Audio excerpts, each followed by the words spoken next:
এবার কাঞ্চনমণির মালা দিয়ে রাসমণ্ডলী তৈরি হয়েছে। কাঞ্চনমণি গলে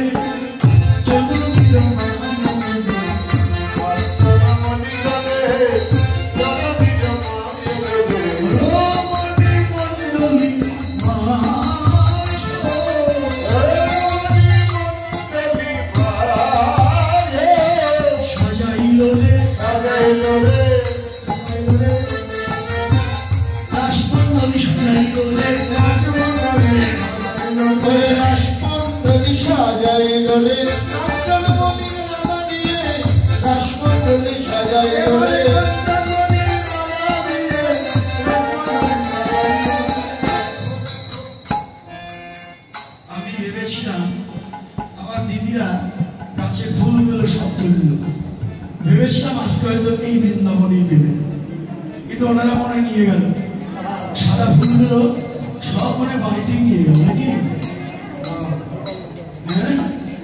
হরিবার সব কাঞ্চনমণির মালা দিয়ে রাসমণ্ডলী তৈরি হয়েছে।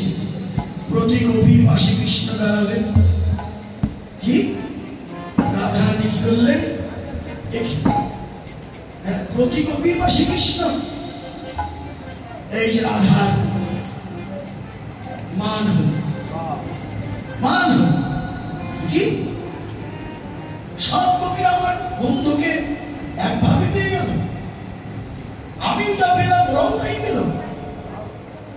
কেন তা হবে?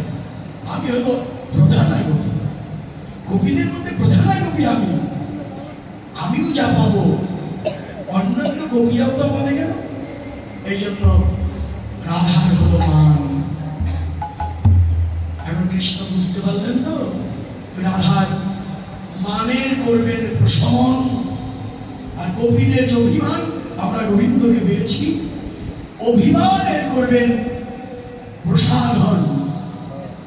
মানের করবেন প্রসাধন আর অভিমানের করবেন প্রশমন। তাই তো গোপীদের মাঝ থেকে রাধাকে নিয়ে অন্তর্ধ্যান হয়ে গেল। অন্তর্ধ্যান হয়ে মনে মনে ঘুরতে লাগলেন রাধাকে নিয়ে। এখন চলতে চলতে রাধা ক্লান্ত হয়ে যাচ্ছে। আপনি হঠাৎ করে প্রতিমধ্যে বলে ফেললেন, হে বন্ধু, আমি আর চলতে পারছি না, আমি আর চলতে পারছি না। এ কথা শোনা মাত্র কৃষ্ণ বললেন, প্রিয়ে চলতে পারছো না? এই নাও, আমি আমার কাঁধ পেতে দিলাম, তুমি আমার কাঁধে আরোহণ করো। যখনই কৃষ্ণ কাঁধ পেতে দিয়েছে, রাধারানী বলল, হারে কত গুণের বধূ, ও তো আমাকে কাঁধে নিতে চায়।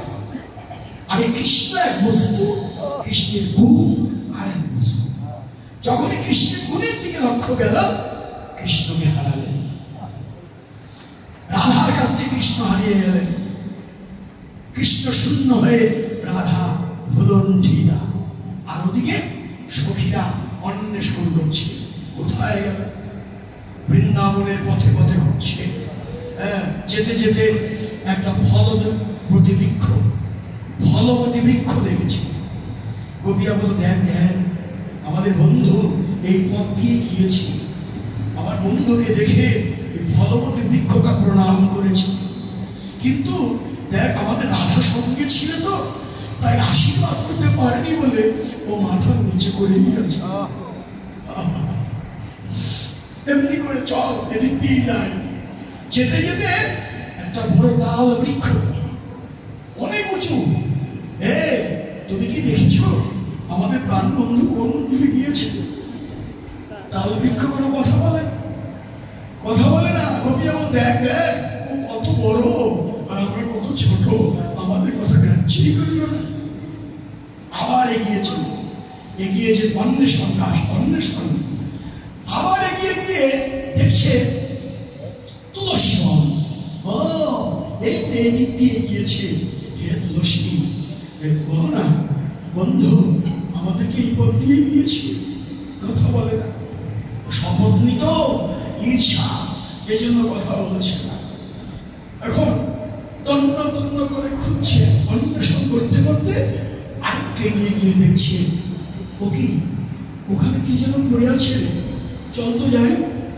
গোপীরা ছুটে গিয়ে দেখলেন শ্রীমতী রাধা।